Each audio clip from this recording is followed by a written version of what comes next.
Hello everyone, and welcome back to 404.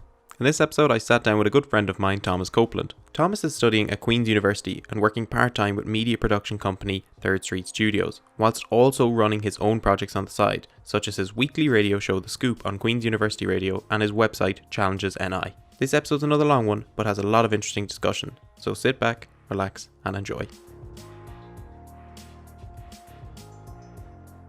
All right, Thomas, thanks a million for joining me today. The second non-politician on the podcast, so that should be a great honor, not only for myself, but for you as well. Firstly, I'd just like to ask, if someone didn't know who you are, how would you describe sort of yourself and what you do? Well, thank you very much for having me on. It is a distinct privilege to be the second non-politician. Hopefully I can live up to that. I love this podcast. I listen to it regularly, so thank you for having me on. It's a real honor. Let me see. How do I describe myself? That's a good question, and one that I probably am not asked enough. I suppose I am what you might call an aspiring journo. That would be on the Twitter bio. I'm interested in journalism, media, and politics. And I'm in a fortunate position at the moment of being at university, which means that you can kind of try these things out, find exactly what areas you like, what areas you don't like. So I suppose that intersection between media and all of the drama that comes with that, and politics as well, are where my interests lie in particular. So I want to pursue journalism in some way, shape, or form. I don't think I will ever be a beat journalism, who gets, the little cap with a pen and notes everything down. I think I'm more of a broadcast journalist. I enjoy that form of communication with audiences, but I don't really know. I'll come back to you in 5 years' time when I figured out exactly what my path is and let you know what the updated bio is at that stage. At the moment, I'm just figuring things out. Oh, brilliant. Well, I'll definitely have to hold you to that anyways. A promise made on this show is a promise that will 100% be followed up on anyways, Thomas. Oh, absolutely. I should explain, by the way, at the outset, I'm actually sitting in the Queen's radio studio in Queen's University, where we broadcast a lot of our music from. I don't do the music, but hence Ariana Grande is just here, and some Scouting for Girls in the corner. If we'd faced the other way, you would have had I had to make a choice. You would have had One Direction in the background, and it was a toss up for me, and I figured we'd go with Ariana Grande as opposed to One Direction. So hopefully I made an all right call. I think you would have been considered a man of culture either way, Thomas. Yes, well, yeah, thank you very much. It's high art.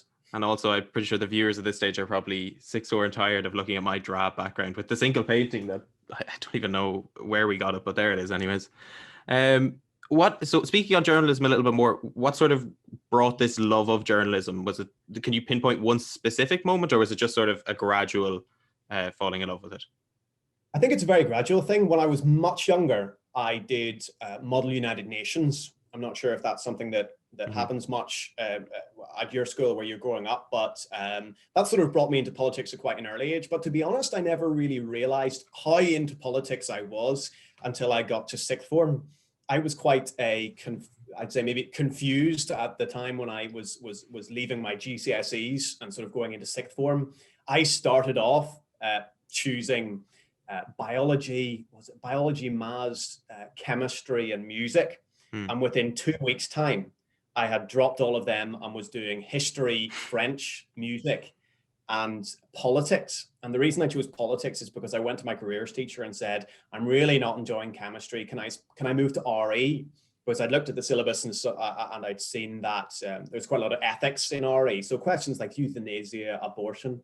And I was quite interested in those things. The rest was the Gospels and whatnot, which I'm not as interested in, but I thought I'd like that ethics side of things. And she said to me, Thomas, fantastic, but unfortunately, religious education is all full up. The only spaces we really have left are in politics. So I, slightly apprehensively jumped into politics. And I honestly, within the first lesson, I knew that, one of those moments where I just thought to myself, right, this is it. I feel really at home here. I'm loving the conversations that we're having and the kind of content that I'm getting stuck into. And that was fairly sort of life-changing to me, because I do not believe that if I hadn't studied politics at A level, I would have gone anywhere near down the path I am at the moment.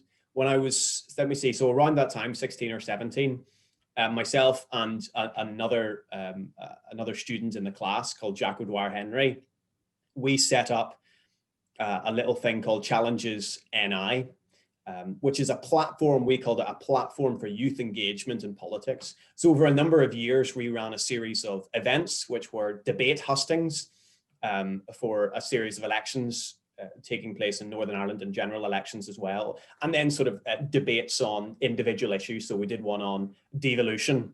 And the very first event actually we held was called, what was it? Yeah, What's Wrong with Northern Ireland Politics and How Can We Fix It? Which, if nothing else, shows you the kind of naivety and enthusiasm with which we approach the topic. And you will be unsurprised to know that by the end of that evening, we hadn't figured out what was wrong with Northern Ireland politics, nor indeed had we fixed it. But we kept going nonetheless. And then in my upper sixth year, I kind of moved the platform myself a little bit from those events to having a kind of news blog where we'd invite young people to write long form articles, 1,000 words or so, about issues they were passionate about. And that continues to this day. So that was kind of the formative part for me of getting into politics, and journalism then stems from that and stems from my interest in writing and encouraging different perspectives and that sort of thing. So yeah, I suppose that's where it all came from. The other thing that's worth saying is that as a younger teenager and child, I was very musical. So I did a lot of music and I did a lot of drama, and I really enjoyed those things, and for a while was considering whether drama school or music college might be for me. And as you will be unsurprised to find out, those things come with a little bit of an ego. And so I find that politics and media and broadcast journalism nicely combines my love of performance and the adrenaline and the thrill of a live television show, a live radio show, with the other thing that I loved, which was politics and all of the drama that comes with that and how it affects people's lives and the importance that it has in our society. So for me, sort of journalism and broadcast journalism in particular sits nicely in the middle of that Venn diagram between the performance that I loved as a child and the thrill and adrenaline of that, and the real and serious work in politics and social issues as well. So that's where that came from, I suppose. Yeah. You mentioned at the beginning a little bit about how when you were going to change your subject, which is, I suppose, might be surprising enough to people nowadays, but I suppose if you take it into the context, and some people might argue Northern Ireland, it wouldn't be out of place for RE to be full up, but politics maybe not so much. Was politics, when you were starting, just a relatively new subject in the curriculum at that stage? That's a good question. What I can say is that in Northern Ireland anyway, and I'm sure there are connections and similarities where you are sort of in the Republic, religious education was compulsory for GCSE. Mm-hmm. But whilst being compulsory, I suppose a lot of people would say it was quite easy, in that in GCSE RE, a large proportion of the class really did quite well. And I think that engendered maybe a complacency and confidence, which meant that when students who weren't entirely sure what they would do going into sixth form, they looked at their results from GCSE and thought to themselves, oh, well, I did quite well in RE, I'll maybe take that one forward. In terms of politics, at my school, politics had been running, I think, for a good number of years. I think at least 5 or 6 years, if not more. Don't hold me to that, I could be wrong. But I was quite lucky. My school was quite large. In my school in total had nearly 3,000 students. I think it's one of the largest or the second largest in Northern Ireland. And that meant that we had quite a lot of options when it came to subjects. I mean, if you wanted to, for a time, you could study Russian or Greek or, lots of other quite niche things. I did Latin when I was a lot younger, because the size of the school meant that was all available to you, and also meant there was a sufficiently large grouping of students who were interested in politics and political issues, that I found people with whom I could, make friendships around political issues. So I was very lucky in that regard.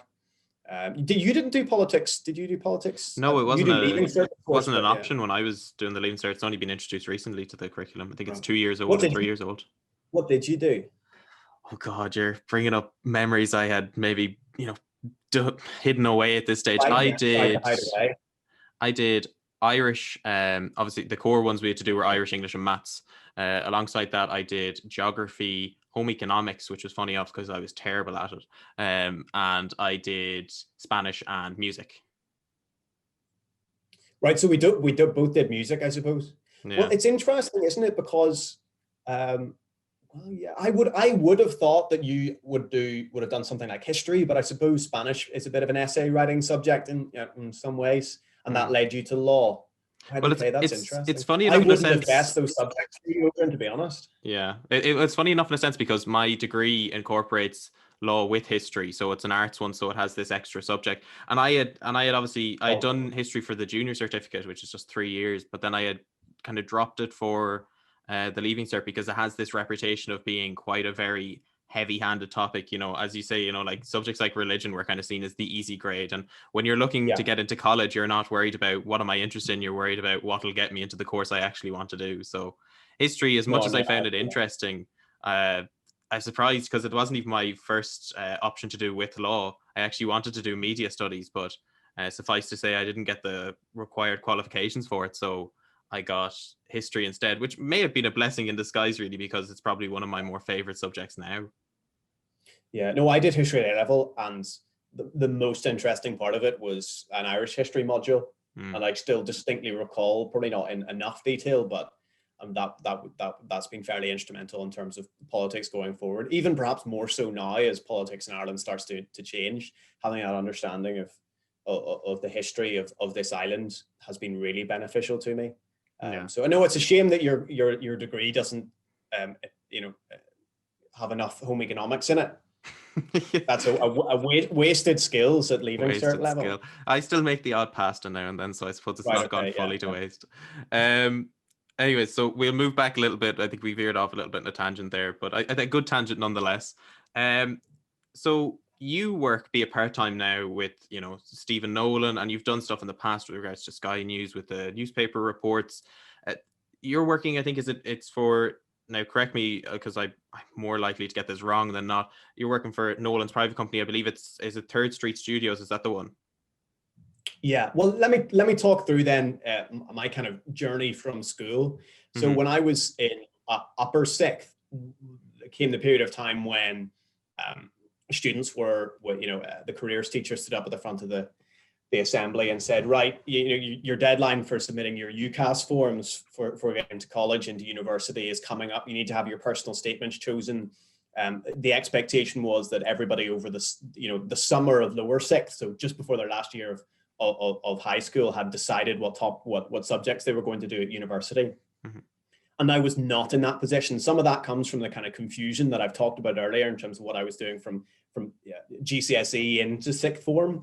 I was not confident about what decisions I wanted to make. So I took a decision at that stage, and I was, in sixth form in my school, there were maybe 250, nearly 300 students. As I understand it, I was one of two who decided that I would not apply for university in my upper sixth year.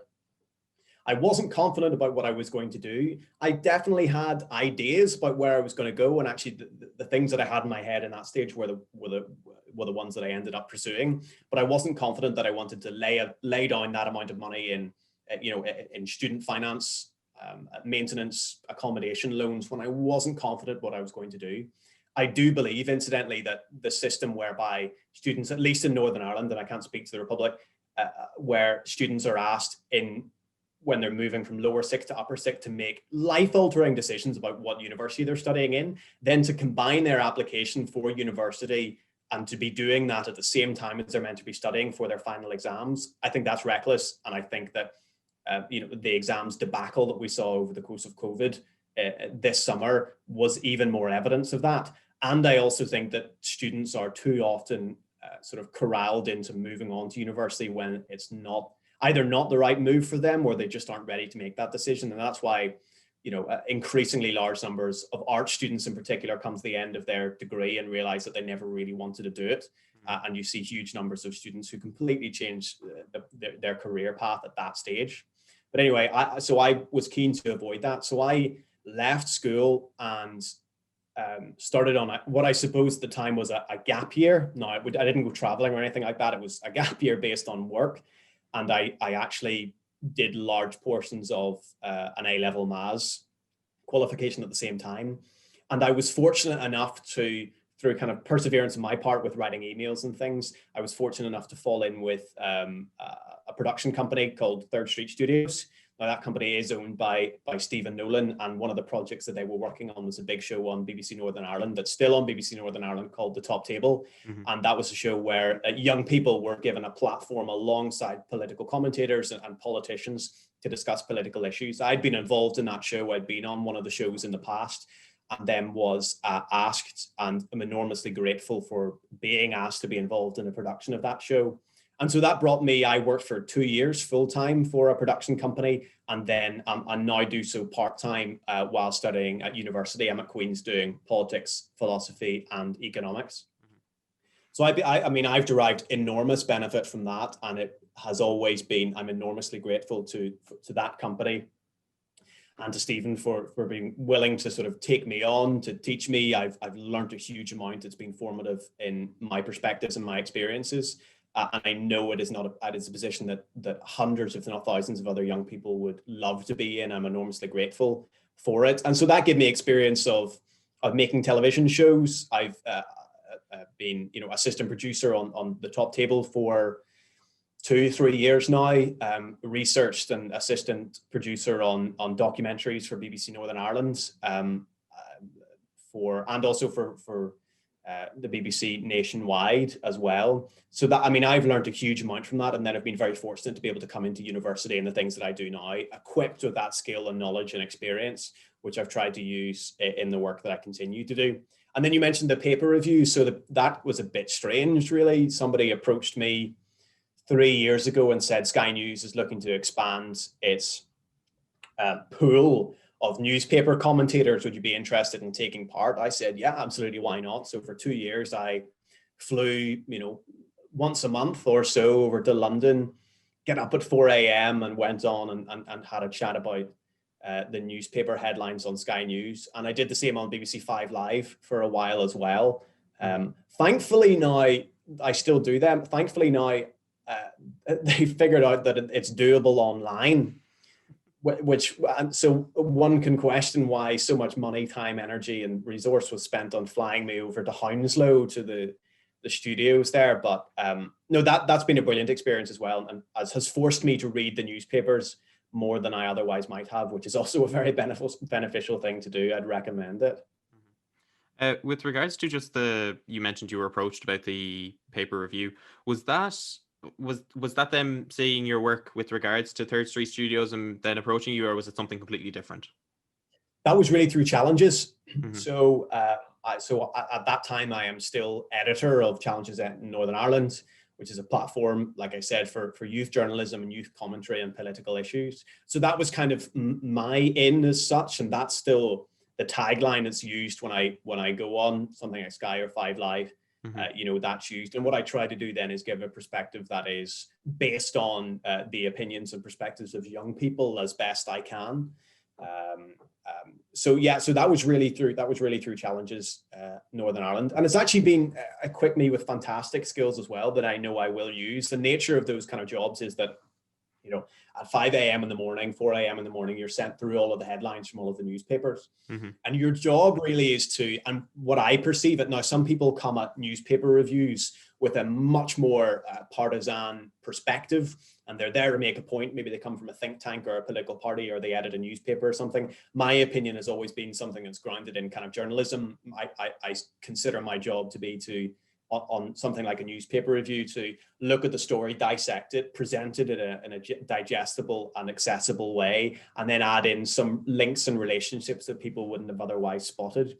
And the ability to do that is something I struggled with quite a lot at the start, looking at a newspaper headline, a newspaper story, knowing all of the breadth of content that goes in there and is relevant to it, and then trying to summarize that, over the course of a 2-3 minute press A, and then have a conversation extended about it, is a skill that is very valuable, and actually something I really appreciate. It helped you to narrow down exactly what your perspectives are. You're interested in politics like me, but actually sometimes being forced to say, right, well, get your thoughts and opinions and perspectives down for a 2-3 minute press A can really force you to have a think, well, hold on, what do I think about that, and how best do I express that content, and where does where does that perspective come from, and how does it all fit together, is something that it's good to be forced to do that.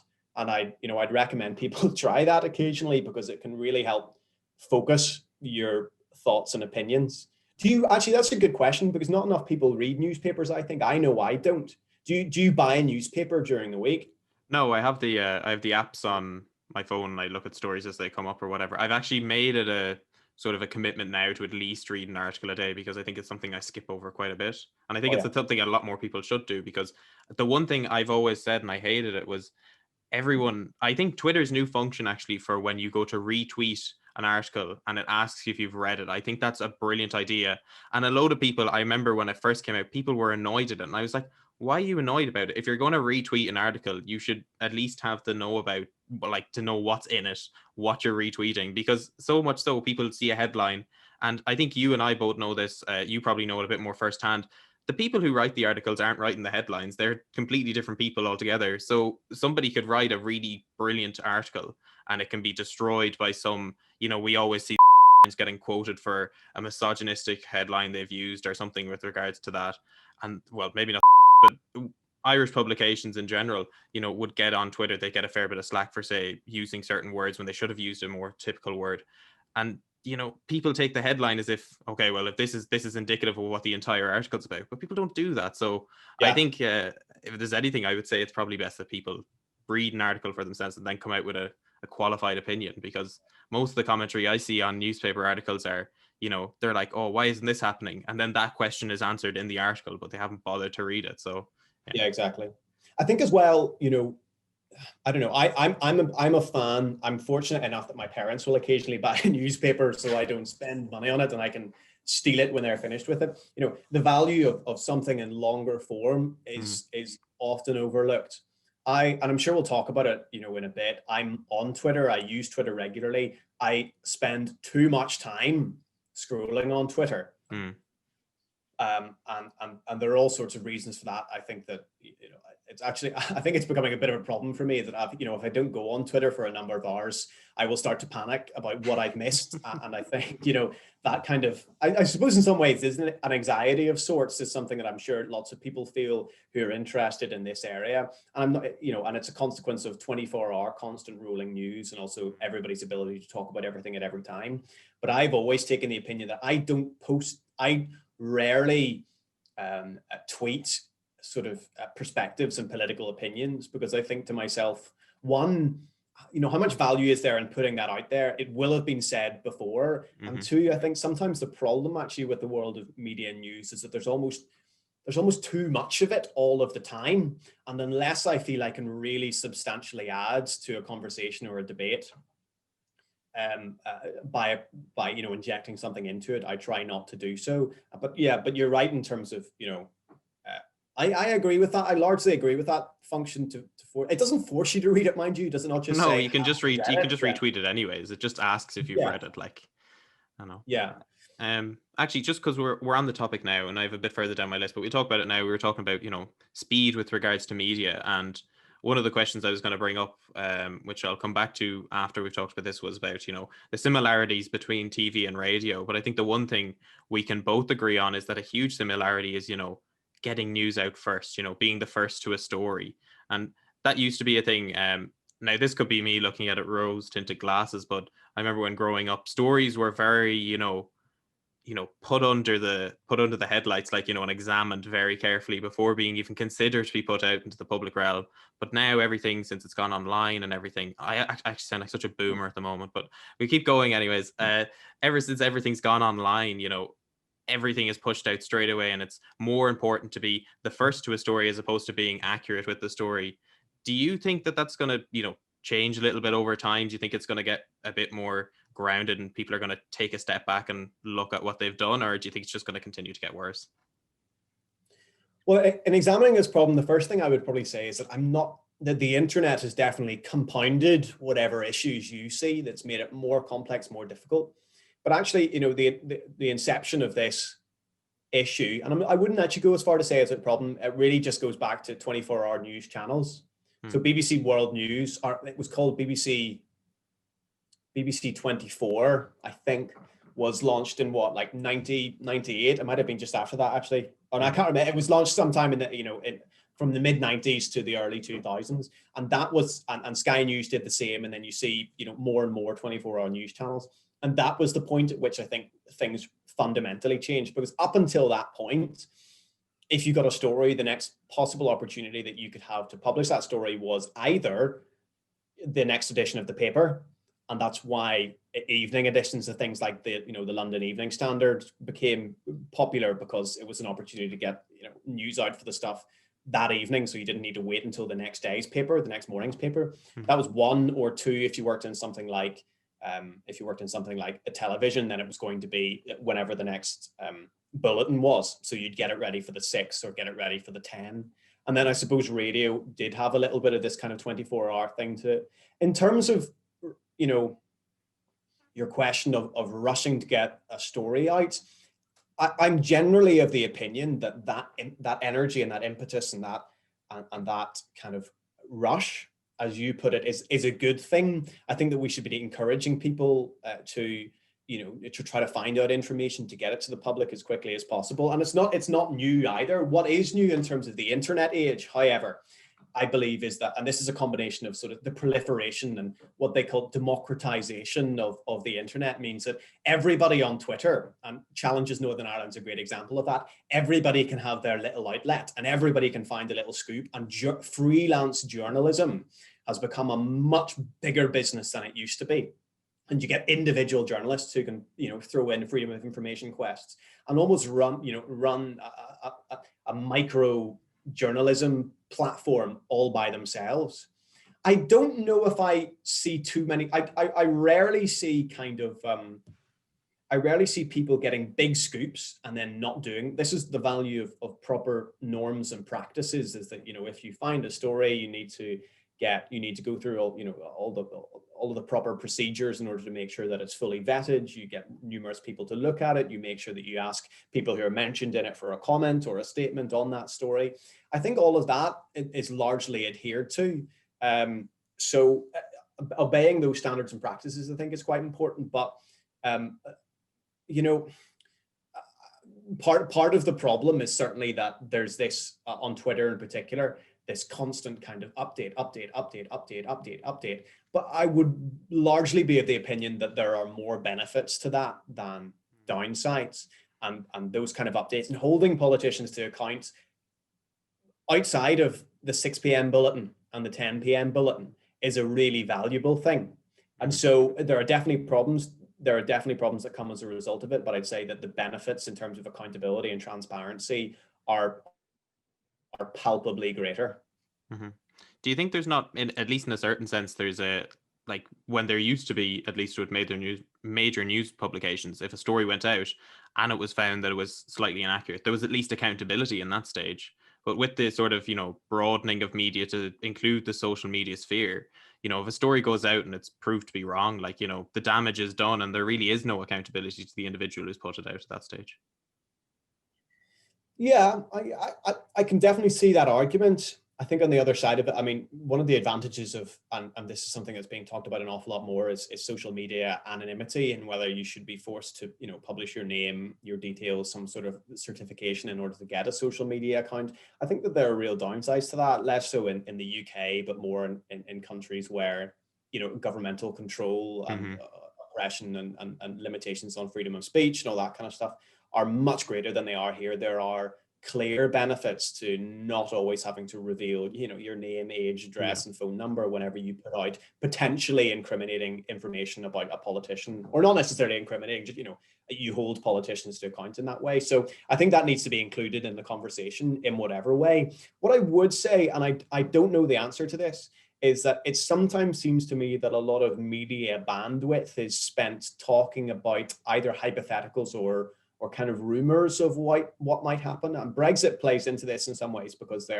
it's all kind of game theory. And well, what happens if this happens? And what happens if this happens? And what happens under this circumstance? It seems to me that a lot of time is spent talking about, rumors that have perhaps emerged online or originated online. But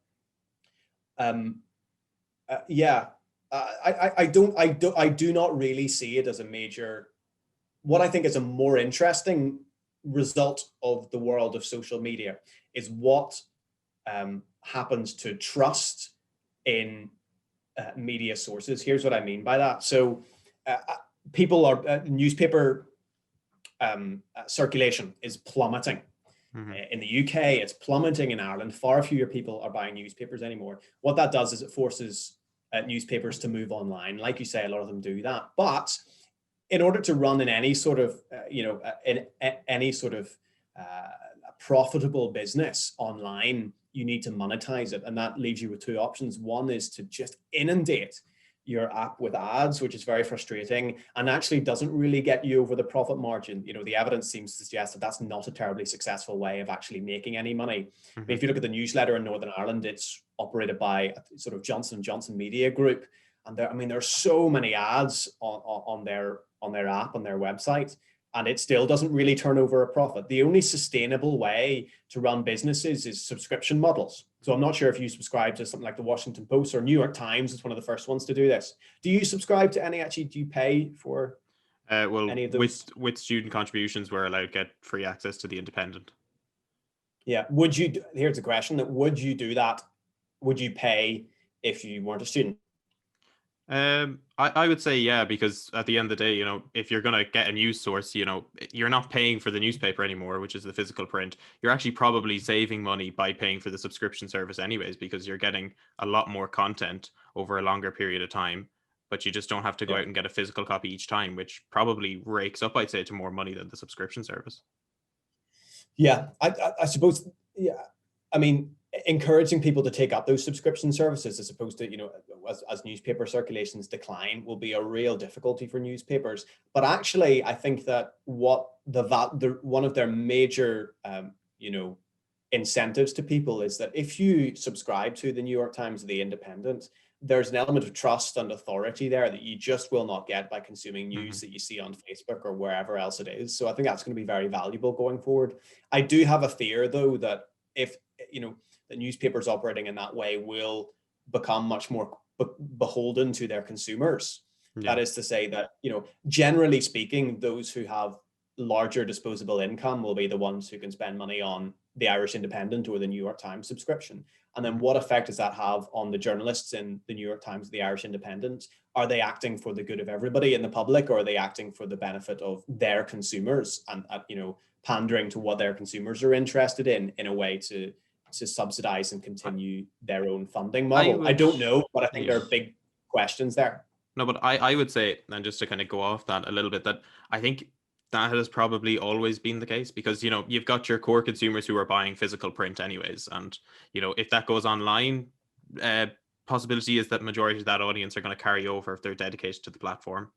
And in cases, obviously it'll probably attract younger audiences because they're more likely to get online subscription service as opposed to physical print. So I think it's just really subsidizing one payment for the other, really, isn't it, at this stage? And a lot of people, like, although I'd say that if you're buying a newspaper, it's a different kind of subsidy. If you see a headline on the front of a newspaper, you can buy that one newspaper for what, £2-3, and that's you and that newspaper's relationship is over at the point at which you depart. At the point at which you hand over your money. I wonder how many people are likely to, if they see a scoop on the Irish Independent, go, right, well, I'll start my subscription today, because that's a longer form. That's a longer financial relationship that you're initiating with a newspaper. Whereas it was print, you could just buy one copy, and if you're interested in that.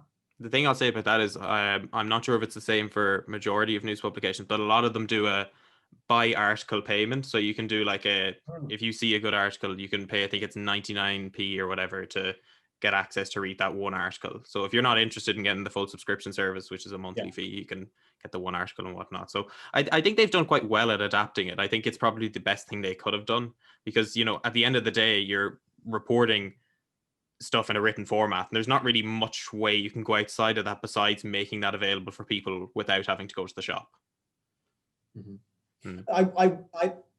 I'm concerned ever so slightly, though, with who loses out in that transition. If you look at Spotify, for example, its funding model is designed in such a way, and Universal Music and all this is that actually, the big companies like Universal Music and Spotify do really well out of the new model whereby people listen to music by subscribing to Apple Podcasts or Spotify, whatever it is. And the people who sometimes lose out are, the independent and small, musicians, because their funding doesn't come in the same way that it would have prior to all of this. I wonder whether it is the case if you move from a newspaper, print to online. Would you say that if you go onto an app, would you expect to see the same breadth and depth and extent of content that you would see if you open up every single page in a newspaper?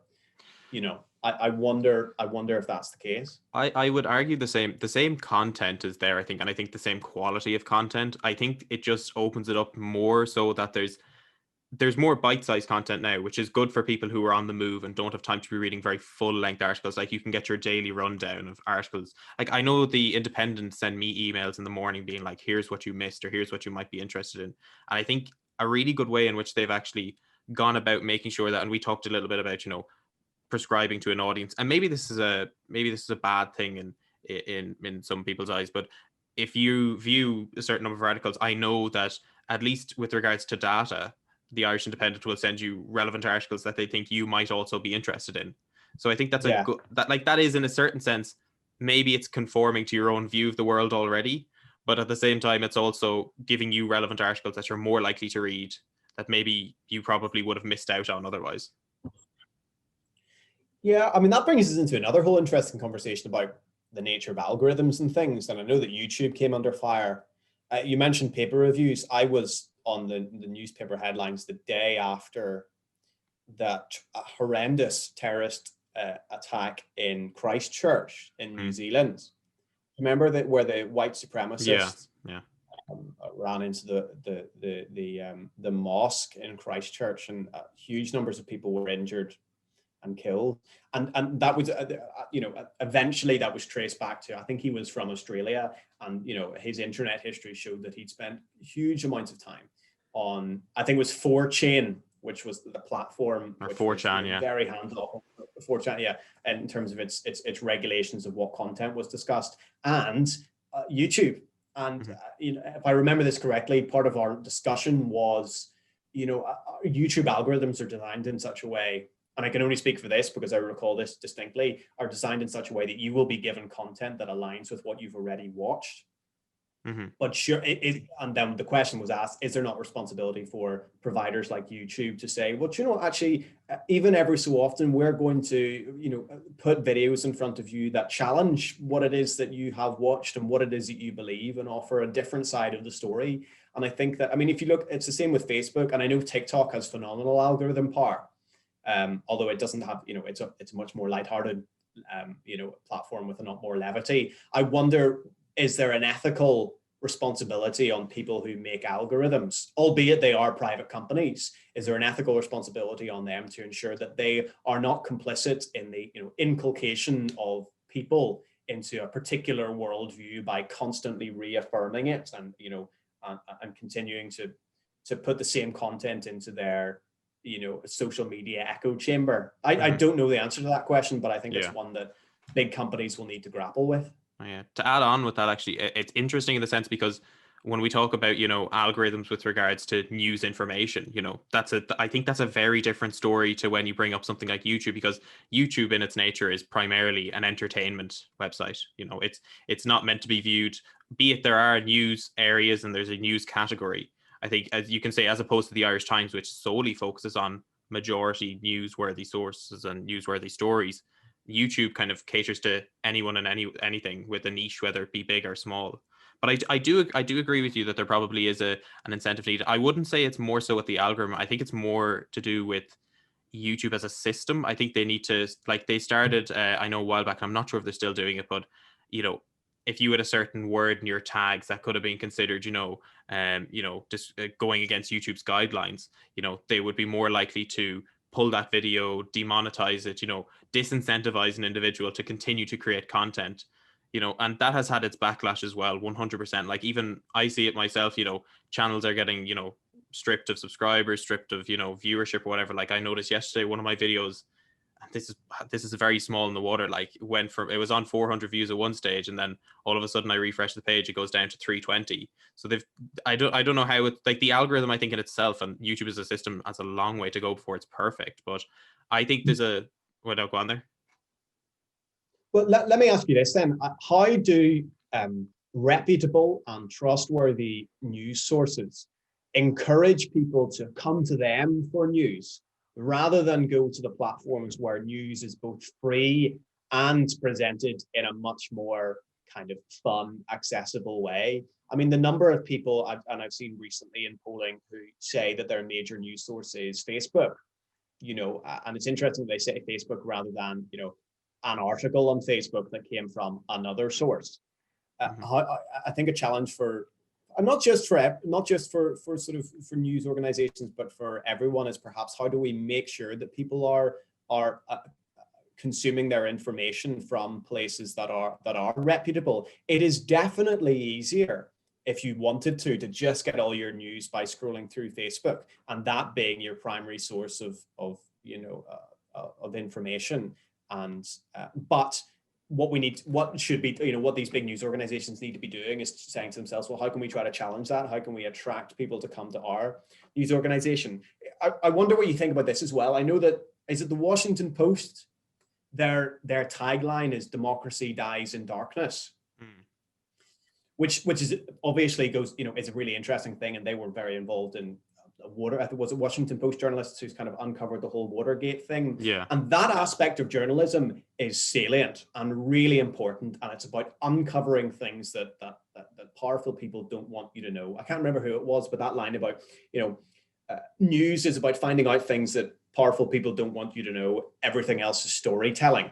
I mean, there are salient points within there, certainly. But I wonder also whether a responsibility more and more of journalism is to try to, they say democracy dies in darkness, but what about people who just don't want to switch on the light? The information is all there. If you read the Washington Post, no doubt you will find out loads of things that you didn't know before. But what if you are not inclined to read the Washington Post? Why? Because maybe it challenges opinions that you already hold, for the good and for the bad. I think a responsibility of journalism as well needs to be to make sure that they are taking the world is so full of information all of the time. And whereas journalism used to be about finding information, perhaps an even larger part of it now is about presenting information in a way that is coherent, that a way that is honest, and a way that accurately reflects reality. I think maybe that needs to be an emphasis in journalism, rather than just the investigative part. And I'm sure that's not an original thought, by the way. I'm not coming up with anything. As self-righteous as I might sound, I'm very aware that none of this is original, but it just strikes me as something that perhaps is becoming more difficult than it has in the past. Yeah, I think one of the, it's obviously a developing platform, the internet. Like, it's easy to forget that it's not that old in relativity to news. But with regards to, say, like, I think there's little improvements being made. Like, if we talk about Facebook, or not Facebook, but we can talk about Facebook in a second, and I'm sure there's plenty of controversy to go with that. But with regards to, say, something like YouTube, I know they rolled out a plan, I think it's either a year or 2 years ago, in which if you were an established news organization, if somebody clicked onto your video, there would be a disclaimer underneath. Well, not even a disclaimer, but it would say that this is a news corporation and this is where they're from. And I think that goes a long way in confirming, to people that this is a reputable source. Now, obviously, still, big news corporations are, as we all know from the antics in America, are also open to, biases. But at least giving people that knowledge to know that they're an established news corporation, that there is an entity behind them that you can see and name, is probably the best way about it. And, we talked a little bit about, you go abroad and freedom of speech is not as successful. I think that's a different story entirely with regards to this sort of realm of speaking. But when you look at, say, more generalized news, or corporations, there needs to be a level of accountability. And I think it's getting better. But there's just such an amount of really poorly informed, and in some cases just downright offensive content online that doesn't get filtered out. And that's something that needs to be, like, I think everyone can point to someone when they were younger, including myself, who went down a YouTube rabbit hole of just extreme content. Like, and it's Yeah, the problem is that that's more of a regular occurrence than not. I think that's the big thing. yeah, And there's very few people who actually come out of that and then say, oh well, maybe I was wrong. Because it's easy to believe the content you consume at the time, because it's easy content to believe, and it's easy on your eyes, and it confirms pretty much everything you're doing, and it gives you, as I mentioned earlier, simple solutions to really complicated answers. And I think the big problem with that is just trying to educate people, especially in regards to education. Like, more people should be doing politics as a subject for their final year exams, because if you go out into the world with, say, like, and I don't mean this in a bad way, but home economics isn't going to critically allow you to critically think more than, say, politics, and I think. Well, let me throw something in here, which is interesting. Hmm. I agree with your point in regards to education. Where maybe I disagree is that I'm not sure if necessarily that education needs to be, politics. And people do this all the time. It's such a cliche, but if you go to Scandinavia, I know in Finland, if only because a close friend of mine who is studying to be a teacher did an Erasmus term or spent a term in Finland, and we talked about this extensively. There are dedicated portions of your curriculum that are designed for are designed in such a way that they're for critically evaluating content. So I think it's more than politics. It's teaching you things like, what is a reputable source, and what are the hallmarks of, when should you be questioning information, and how should you question information. If you get overly emotional at a story, then perhaps you should be questioning where it came from. If your story was shared by, certain types of people, then, the kind of how to critically evaluate information is something very important. And I think it probably goes beyond politics. Well, insofar as throwing this into the mix, the vaccine approved in the United Kingdom this week, a woman from Enniskillen was the very first person who received it this morning, actually in Coventry. The kind of anti-vaccination literature that does the rounds isn't exclusively tied to politics. That's a scientific issue. But nonetheless, there are significant groups of people who will, eat all of that up. Why? Because it comes from, their friend has shared it on Facebook, or it seems believable, or it uses language that portrays it in such a way as it might be credible. Those are all difficult things to take apart, and perhaps a little bit more time spent on educating young people how to critically evaluate information would be a valuable way to do it. But I am incidentally aware of the fact that society's answer to every problem these days is, oh, stick it in the curriculum and teach young people how to do it. And I'm aware of the frustrations of teachers who say that, why is it that every problem in society is lugged onto us, and we need to solve any number of problems. We'll just stick it into an already overly saturated curriculum. But I do think that that's a valuable skill. Yeah. There's definitely, because when I was thinking about it when I went into college, I think this is something, and I know this kind of harp back to the education bit, but it's something that probably should be looked at a bit more in earlier development. Is when I went to college, obviously I'm studying law and history, which requires quite a bit of in-depth research and whatnot. But when you go, there's a specific module about research, and like it's the assumption that you don't know how to research something already, which is kind of troubling. You think, like, because I don't know if it's the same for you, but when you're in secondary school and you're going for your exams, the idea is to absorb information and just nearly vomit it onto the page in the exam hall and then get your marks. It's not. So I think from an early age, you're kind of just conditioned to almost read something, take that in as if there's nothing to be criticized about it. And it's really, I think it depends on the individual, like, what they come into contact with or who they know and whatnot about how they grow in critical development. There's not really a one thing you can point to and say, well, everyone has this fundamental critical development skill, because it hasn't been made available to them.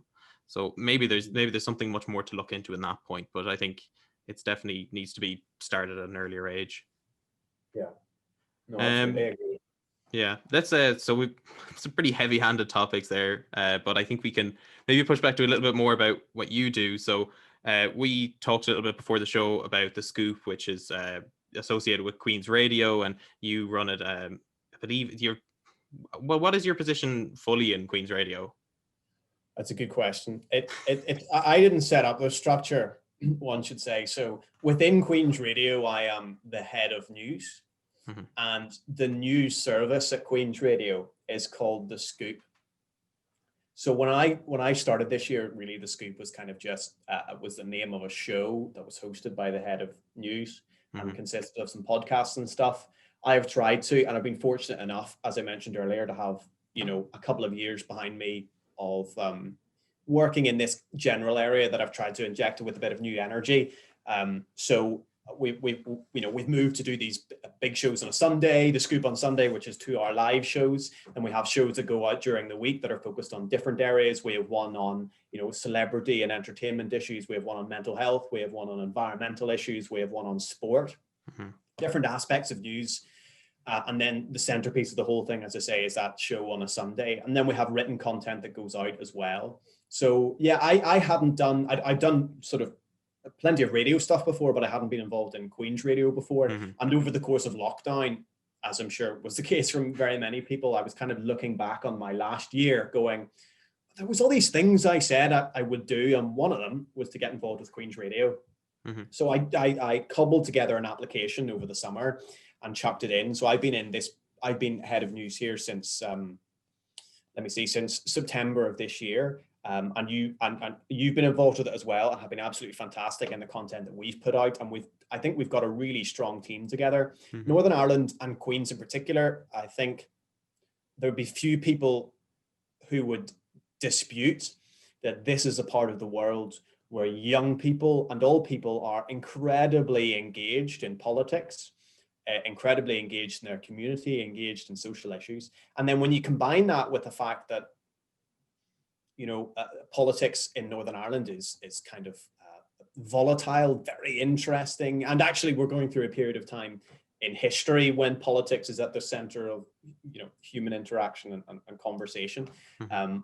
I think I've been lucky and tried to capitalize upon that and make the Scoop something worthwhile in Queen's Radio. So yeah, so we've done one term of it. I've been really proud of what we've done, and I have another year of university to go as well. So I'm hoping that between now and me graduating, we can shape the Scoop into something really a formidable news outlet on campus, because young people here have a huge amount to offer, and it's a great platform to try out new things and learn new things, and that's what I'm trying to encourage. So yeah, so it's a confusing setup because you have Queen's Radio as kind of the umbrella thing, Mhm. and then you have the Scoop, which is an ever so slight offshoot of it, but I am part of the committee for Queen's Radio. The advantage, I suppose, actually, if one was to dig into why that is, it comes from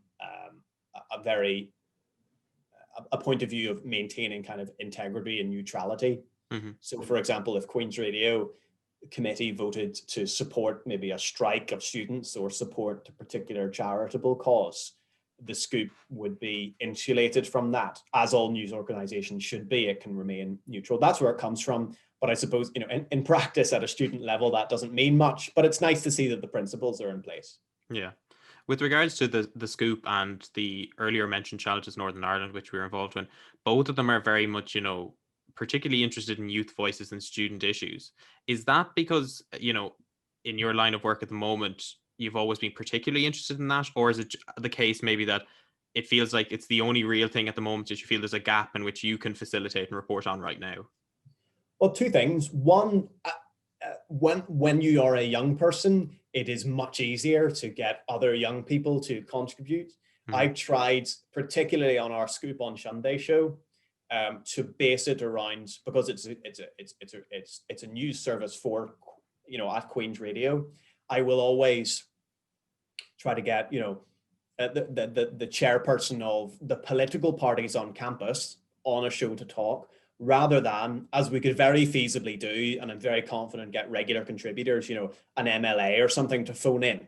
Mhm. And I know, and we have had a few, but I'm always kind of the opinion that our job is to represent students, our job is to provide news for students, and our job, like all societies across campus, is to give opportunities for students. Mhm. So, I mean, the way I look at it is, I would rather have a young person coming on, representing, I don't know, the DUP or Sinn Féin or There is a Fine Gael branch on campus. I'd rather have one of them come on so they can develop their skills in terms of media, develop their skills in terms of art, debating other people, PR skills. I'd rather have them on rather than get sort of an MLA who's going to phone in from home or something else. I think that's much more valuable and also much more interesting to students.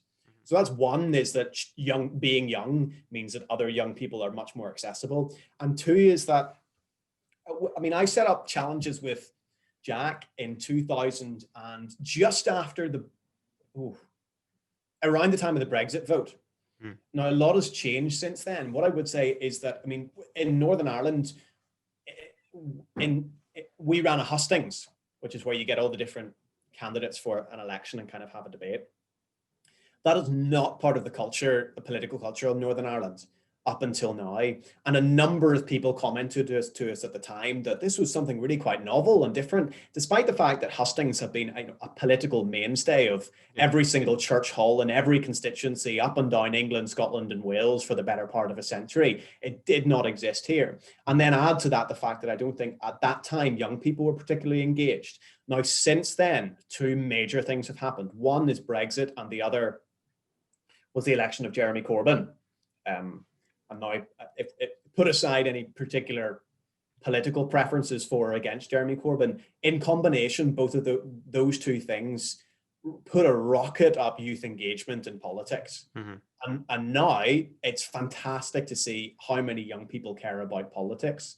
I have an ever so slight fear, incidentally, that huge numbers of students will study politics at school and then at university, and then they'll come out and graduate and be all ready to get stuck into the world of politics. And then, real world politics will go back to the way it was before, and it'll all be very boring and there won't be any jobs. And all of these people whose political, who were born in baptism of fire of Brexit and Corbyn and Trump and all this will suddenly find that politics really isn't as interesting as it sometimes makes out to be. It might go sort of, the more technocratic days of the mid 2000s where, I remember sort of the 2015 election where the biggest argument was about like electricity bills or something, this kind of stuff. Anyway, giving young people that voice is vital. And the other thing I'd say finally, sorry, I don't want to ramble on. I've rambled a lot here, but anyway, the other thing that I think is really missing, I'll do some more pontification here. Something I think is really missing in society is intergenerational engagement and communication. The experiences that you and I have grown up with are more different than the experiences of our grandparents than between any other generations in history. Actually, let's even just say parents. So the world in which you and I have grown up with, technology, computers, globalization, international economies, is so different from our parents who grew up, 60s, 70s, maybe after that.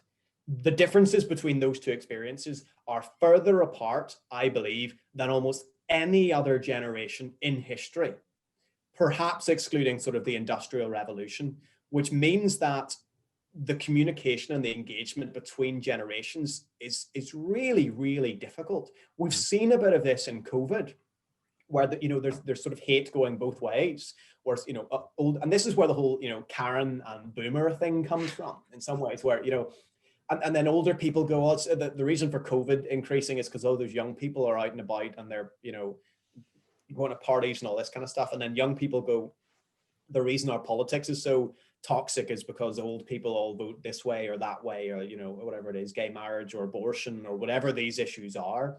I'm fundamentally of the opinion that if we could increase the level of communication and contact and engagement between different generations, that would go a long way in the name of social cohesion. So as much as student voices, young voices are really important, it's part of a much bigger equation that involves older people being heard, ethnic minorities being heard, all this kind of stuff. So it's part of a puzzle, and it's part of a puzzle that I've been really proud to play a tiny, tiny, tiny little part in. With obviously, when it comes to say radio or TV, one of the big things is always going to be interviewing people, talking to people. So you've interviewed everyone from, say, just normal everyday students to, in certain cases, political party leaders. And I think most notably the one is Mary Lou McDonald, who you did an interview with there. I think it's a week or two ago now at this stage, is it? Probably closer to a month, I'd say, maybe. Yeah. Oh God, your time's flying I know, already. I know. But no, yeah, that was a fantastic interview, by the way. But the one question I have is, at least for me, when I first started out doing interviews, my first ever interview was with Joan Freeman, and at the time, obviously, you can imagine, you're not in your home turf, you're going into Leinster House to interview someone who's in the political sphere. Granted, a very lovely person and probably not a politician at heart. You're going and you're absolutely bricking it. Like, you're kind of Yeah. like, oh, I better get this right. I better not say this, that, or the other, and I better make sure it's all right. And then when you start, it kind of gets a bit better. And I noticed the style kind of, the nerve sort of dies down a little bit, like, especially with later interviews. Even my most recent one with a politician, Annie Hoey or Duncan Smith, like, I was a lot more relaxed about going into those. But for you, do you find that it's more nerve wracking for you to go into an interview with, say, someone like Mary Lou McDonald, or do you think it's stabilized nerve across all regions, so it doesn't matter if it's Mary Lou or if it's a student or whatnot, an interview is an interview? It's a good question. I suppose the first thing to say is that these things come with practice. You will no doubt have noticed that, and you alluded to it there, your first interview as compared to your last. The first interview of any real note that I did was with Karen Bradley. This is a funny story, actually. Former Secretary of State to Northern Ireland, who, and I don't think I would be speaking out of turn when I say was fairly universally disliked. She wasn't very popular. I think that's a fairly objective viewpoint. I'm not even. I mean, she wasn't terribly successful in the job. She wasn't terribly popular. Now, things were certainly not going in her favor. The DUP at the time were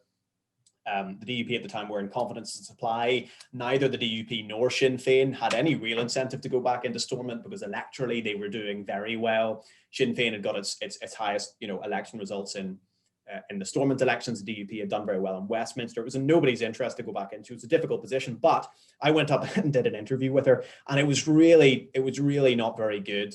It kind of stumbled from pillar to post. She didn't give us that long anyway, but.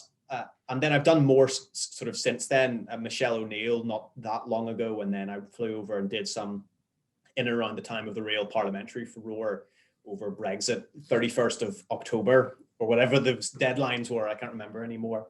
With Vince Cable and Anna Soubry and stuff. I will say this, sorry, about Karen Badley, and then I'll go back to your point, is that one of the first questions we were going to ask her was some sort of quiz questions about Northern Ireland. How many counties does Northern Ireland, all this?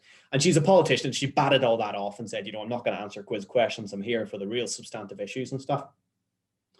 And then about, let me see, was it maybe a month before she stepped down or after that, she revealed to some newspaper or other that when she had come to Northern Ireland, it took her a while to realize that unionists didn't vote for nationalist parties and nationalists didn't vote for unionist parties.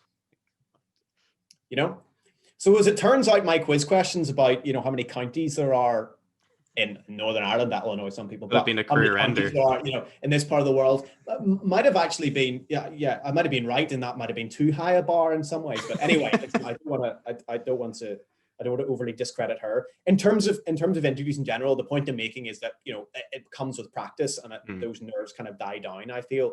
But I mean, you can never get complacent in terms of the amount of research that you do, especially when you're talking to. I mean, Mary Lou McDonald, for example,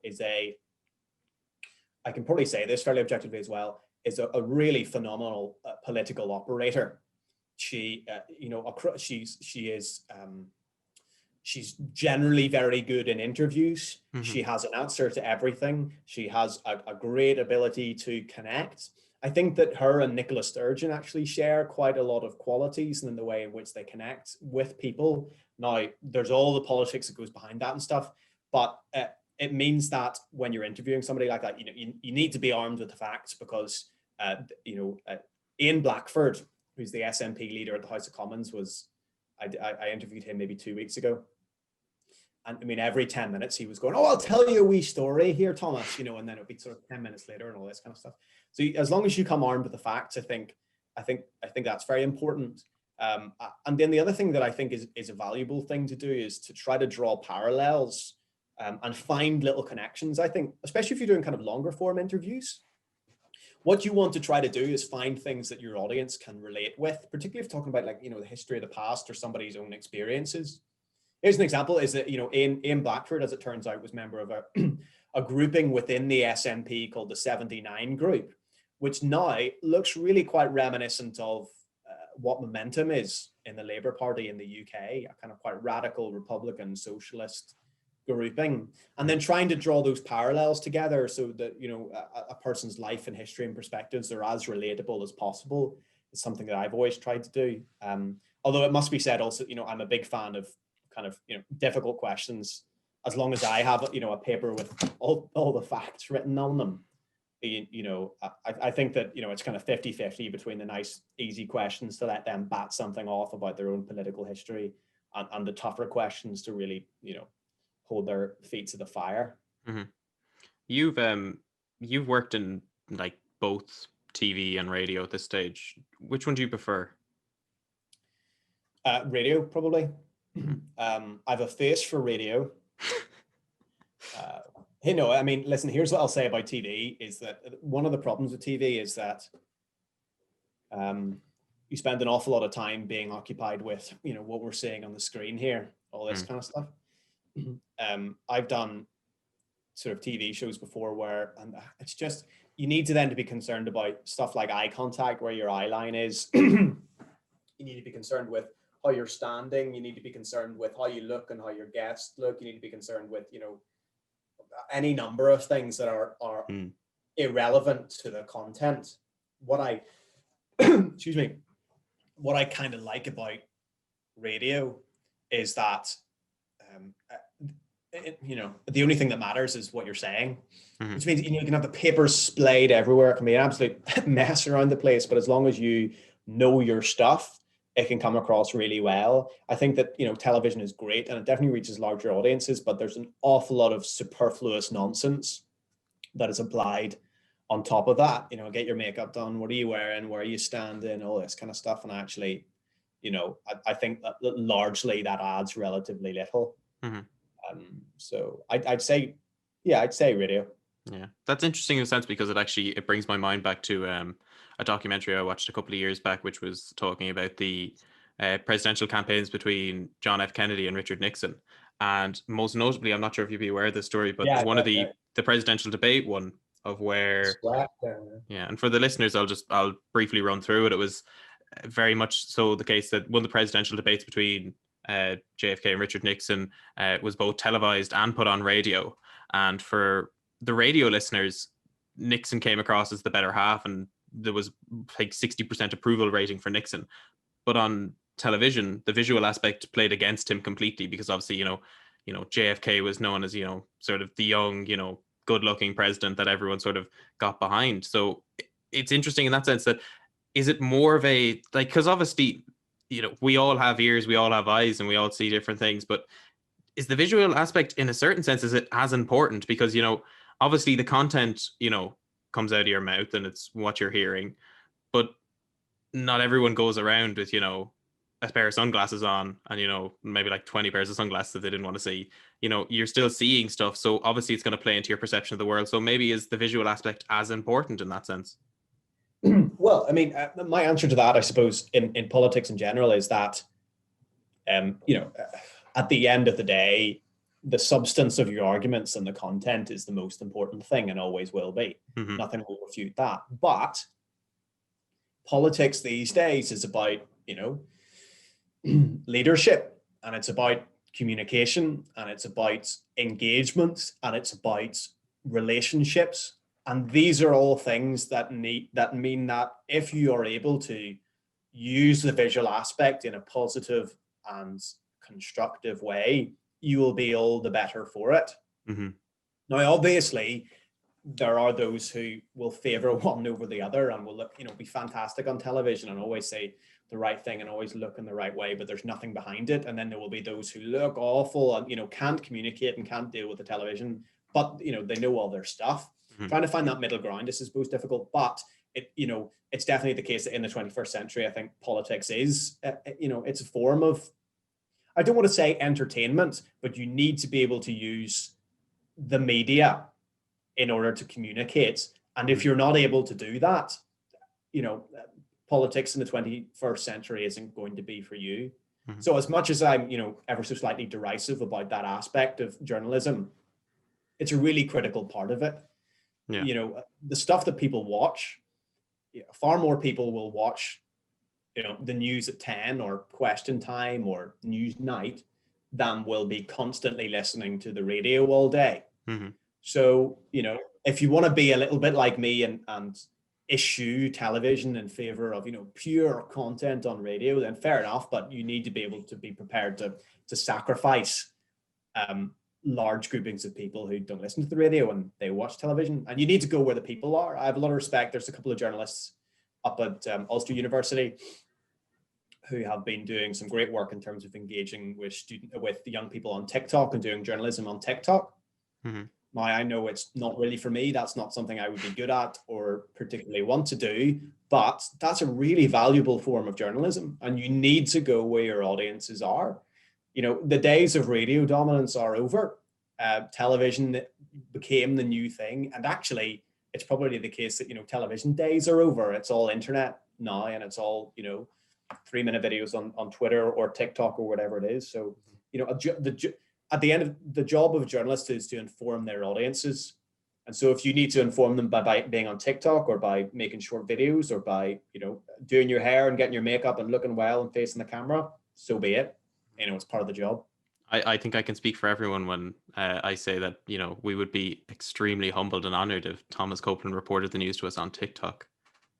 Yeah, well, I'm yet to, you know what? This is a very true story, actually. So over lockdown, I downloaded TikTok and I never made an account. The reason I downloaded TikTok is because I was watching on Instagram. It all appears on Instagram. I know you won't believe me when I say this, but what I noticed was that there's some fantastic editors on TikTok. The way in which those videos are edited is better than huge amounts of proper television that I see. Yeah. I mean, it's absolutely fantastic. A combination of the editing software and the creativity of people using that platform is astounding. The way in which those videos are constructed and edited and put together is of a higher quality than a lot of professional editors that I have come across, undoubtedly. I mean, you and I both use things like, well, you much more than me, Premiere Pro and Audacity Premiere Pro and After Effects and all that kind of stuff. The best stuff, I mean, I pay money for subscriptions to some of those things. And I have never been able to make content that looks half as good as some of the best videos on TikTok. And, that platform and the editing software that it gives its users is extraordinary. No, I never went so far as to, I cheated ever so slightly because I downloaded the app. And then there was all these rumors going around about how all the data was being harvested. And I thought to myself, I used that as an excuse to delete it because I didn't terribly want to get addicted to sort of TikTok as well as Twitter.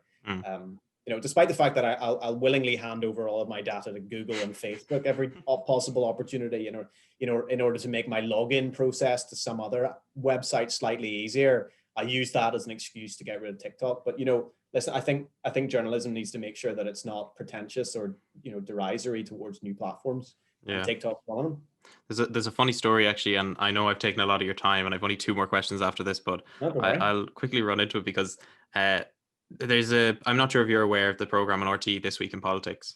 Yeah. So a lot of their stuff on social media, and this isn't a jab at This Week in Politics, but it looks fairly amateur. I think a lot of it is made on like iMovie or whatnot. And one day, I was feeling particularly big, had a bit of an ego on me. So I sent the page a message being like, "Hi, big fan of the show. Noticed that your quality, and I'm sure everyone's really busy in RTE or whatnot, but your quality looks really." Obviously, speaking of, because obviously they're going to be busy. Wanted to get on their good side before delivering the killer blow that their content wasn't as good as they thought it might be.